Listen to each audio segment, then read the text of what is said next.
It's the mother's grief which brought this story first out into public domain. Her grief was like unbearable. She just couldn't bear it anymore.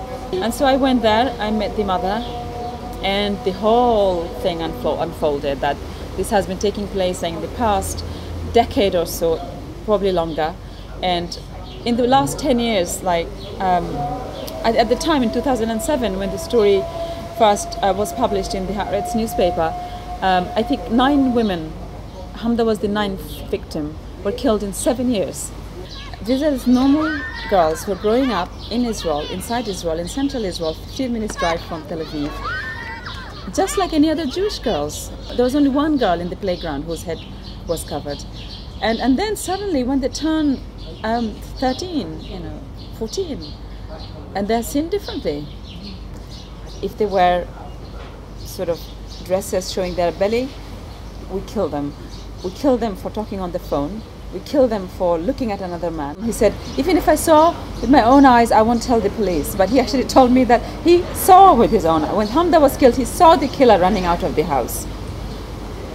But he did not testify. It's the mother who testified.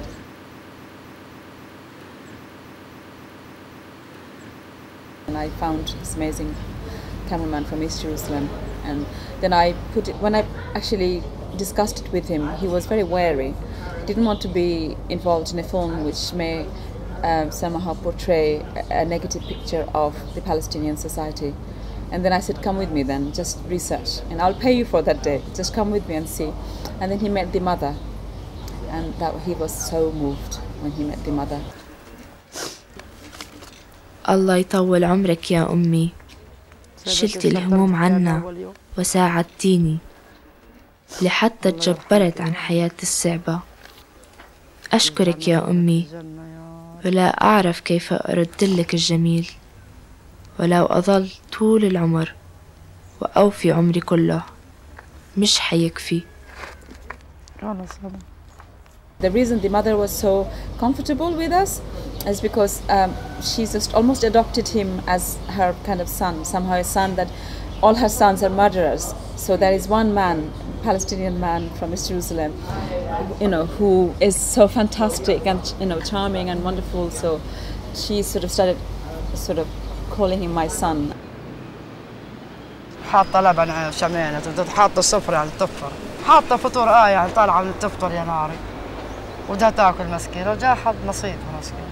يعني ما لحقتش تاكل؟ لا هي ماكلة، لا ماكلة بو نص رغيف ما ماكلة منه وحاطة هدوم الصلاة بدها تصلي. يعني ما سوت الأكل وحضرته إلا الساعة 11 و10 كاين كأخوها طالع رشاد طالع كأنه نازل بعد هالطخ صار. She kept the bullet holes. She kept the room like that. She kept the sofa and the bed and how she sat, next to the window and all these things. All her things, all in her room. Anybody can find traces of blood, traces of evidence there, and all sorts of other kind of traces that you can find at a crime scene. Mm-hmm. People can see that Israeli authorities obviously they don't do anything. And they have got hours of footage where the authorities say, "Oh, this is an Arab custom. We can't do anything about it. That's what they do." I have got this guy, this central Israeli police officer saying, "That's what they do," very clearly. Now they live in Israel, and they came from the desert to the city center, and father's power is not there anymore. The power of traditional power of the father. Is taken away from him. Women can have opportunities. Men are stopping them from reaching for those opportunities. Why men kill? Of course, there is no straightforward answer to that. But men feel very, very frustrated in that community. They have no jobs. They live nothing. They are not accepted in the sort of wider Israeli society because they look different. Women can integrate. They look like any other Jewish Israelis. They go out. They speak perfect Hebrew. They have no problems. They are not accepted by the Palestinian kind of regular Palestinian society because they are seen as Bedouins, they're ignorant. And, the Bedouins in the Judean desert are called Jahalin. And Jahalin in Arabic means ignorant. actually, it's also kind of a difficult situation for them because they are seen by the Palestinians as collaborators, of course, because they joined the Israeli army. And in many West Bank checkpoints, you have Bedouins there because they speak Arabic. So, Israeli army put them there so that they can speak Arabic to the Palestinians. And of course, Palestinians hate them much more than they hate the Israelis, Jewish Israelis, because they consider them as their own people and they sort of collaborated. An only person who actually still lives in Jawarish and dresses the way she wants to dress is Samia. But then they see Samia that she's already half dead. She had like a couple of bullets in her head. They took them out. And it's not what Samia told me, but I think they kept her like that. They could have, they could have killed her completely, like ages ago. Because she's like a reminder to the rest of the community, all the women who live, and survive, that if you behave differently, if you don't listen to us, this is what is, awaiting you somehow.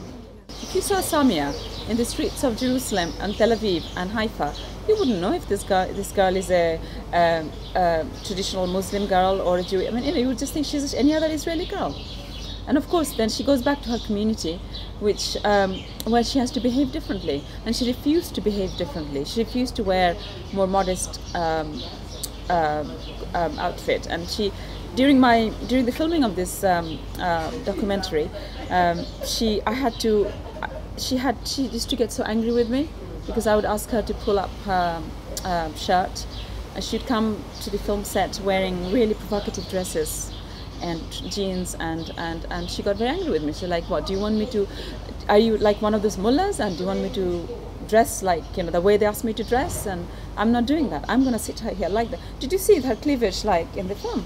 And the more I pulled it out, she pulled it down. She just kept saying, I don't care. Some of the young girls, they go to Israeli shelter, various shelters all around the country. Women's shelters. And but then they can't live there forever. There's maybe 6 months, and then they have to go somewhere. And often when they come back from the shelter, they're killed. Somehow going to the shelter itself is seen as a sort of a defiance somehow, that you defied us? Okay, just you wait, I'll teach you a lesson. My mistake was that I started helping her, like giving sort of little amount, like I gave her something like about $1,000 or something on and off. And I shouldn't have done that again. And so that was a lesson that I learned, that I cannot, as a filmmaker, I can only portray I can only collect the story. I am the collector of the story and what's going on there, and then broadcast it to the world. And then, as it happened on the first day of screening, that this psychotherapist came and she wanted to help her, people will sort of come up and ask me, come, and interview me probably, and so what can we do for this woman? Then I can tell them, yes, we could help them and make shelters for them where they can stay many months, not just 6 months, years if necessary.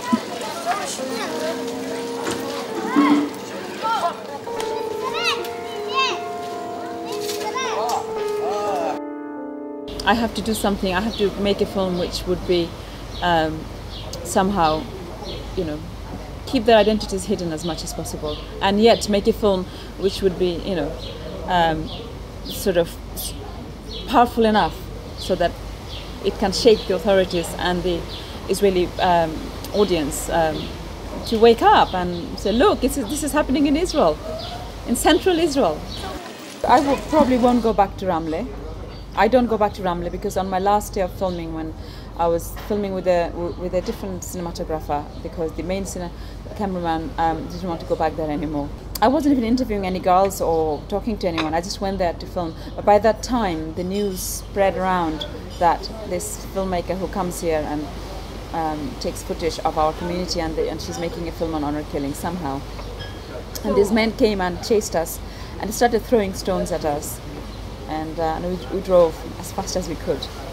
I felt very inspired by the courage of the women, and then I realized that it's, it's like a disease.